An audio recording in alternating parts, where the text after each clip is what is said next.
ഞാനിപ്പോ നിങ്ങളെ കാണിക്കാൻ പോകുന്നത് നോർത്ത് ഇന്ത്യയില് ഭയങ്കര വൈറലായിട്ട് ഓടിക്കൊണ്ടിരിക്കുന്ന ഒരു ട്രോൾ റീലാണ്.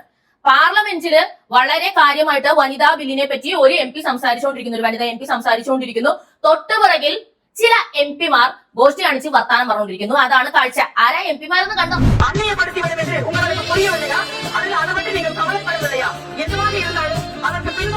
அதிகாரத்தின் மீது உங்களுக்கு இருக்கின்ற ஆபத்தான வெறிதான் என்பதை இந்த தேசம் உணர்ந்துவிட்டது. அதனால்தான் உங்களது கொடுத்திருந்த தனிப்பெருமாண்மையை இந்த தேசம் தட்டி பறித்துக் கொண்டது. தமிழ்நாடு மட்டுமல்ல, ഉത്തർപ്രദേശവും അതെ കേരളത്തിലെ എം പിമാര് തന്നെ നോർത്തിലും പ്രസിദ്ധി ആർജിച്ചു കഴിഞ്ഞു. ഹൈബിയുടെ നമ്മുടെ ഷാഫിക്ക, നിങ്ങൾ അതൊന്നും കേൾക്കാതെ നിങ്ങൾ നാട്ടുവർത്താനം പറയുവാണ്.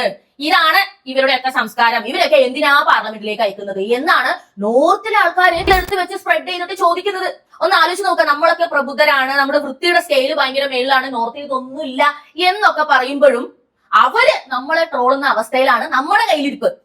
16 വയസ്സുള്ള ഒരു പെങ്കൊച്ചിനെ ഇപ്പൊ കെട്ടിച്ചു വിട്ടു. ഏതെങ്കിലും രാജ്യത്ത് നടക്കുന്ന കാര്യമാണോ പ്രബുദ്ധത പറഞ്ഞു നടക്കുന്ന ഈ കേരളത്തില്? എന്നിട്ട് ആ സംരക്ഷണവും കൊടുക്കാൻ പോകുന്നു. അണ്ടർ ഏജ് ഉള്ള ആ കുട്ടി ഗർഭിണിയാണെന്നാണ് പറയുന്നത്. ഇതിനും സഖാക്കന്മാരാണ് കൊടി പിടിക്കുന്നത്. ആ നിലയിലാണ് കേരളം ഇരിക്കുന്നത് എന്ന് നിങ്ങളൊന്ന് ആലോചിച്ച് നോക്കുക. നോർത്തിനെ വിമർശിക്കുമ്പോൾ ചിന്തിക്കുക, ഇവിടുത്തെ പ്രബുദ്ധതയൊക്കെ ഇത്രയേ ഉള്ളൂ, വെറും പോക.